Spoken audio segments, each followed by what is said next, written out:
একটা গরিব মেহনতি মানুষের অর্থনীতি, আর একটা হচ্ছে বাংলাদেশের এই যে প্রভু শ্রেণীর যারা অলিগার্কি, যারা অভিজাতন্ত্রতে বসবাস করে, তাদের একটি অর্থনীতি বিরাজ করে বাংলাদেশে। তো আমি বাস্তবে যে জিনিসগুলো আমি দেখেছি, আপনি আপনি যদি আর আজকে নান্দাইলের কথা চিন্তা করেন, আপনার তৃণমূল পর্যায়ে মানুষের কথা আপনারা চিন্তা করেন, আপনাদের প্রতিবেশীদের কথা আপনারা চিন্তা করেন, ঢাকা মহানগর উত্তর দক্ষিণ থেকে শুরু করে কয়েকটা থানা ছাড়া, এই গুলশান, বরানী, বাড়িধারা, 4টা 5টা বা 10টা থানা ছাড়া বাংলাদেশের অধিকাংশ থানাগুলোয় বেহাল, মানুষের বেহাল অবস্থা। এই যে মাথা পিছু আয়ের যে এত পরিসংখ্যা বের হয়, আমি সবসময় একটা গবেষণার জন্য অনুরোধ জানাই,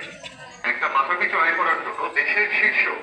5,000 ধনী, অর্থাৎ 0.000001% মানুষ বাদ দিয়ে আপনার মাথা পিছু আয় একটা জরিপ, মাথা পিছু আয় একটা জরিপ করে দেখেন। আমাদের জিডিপির একটা একটা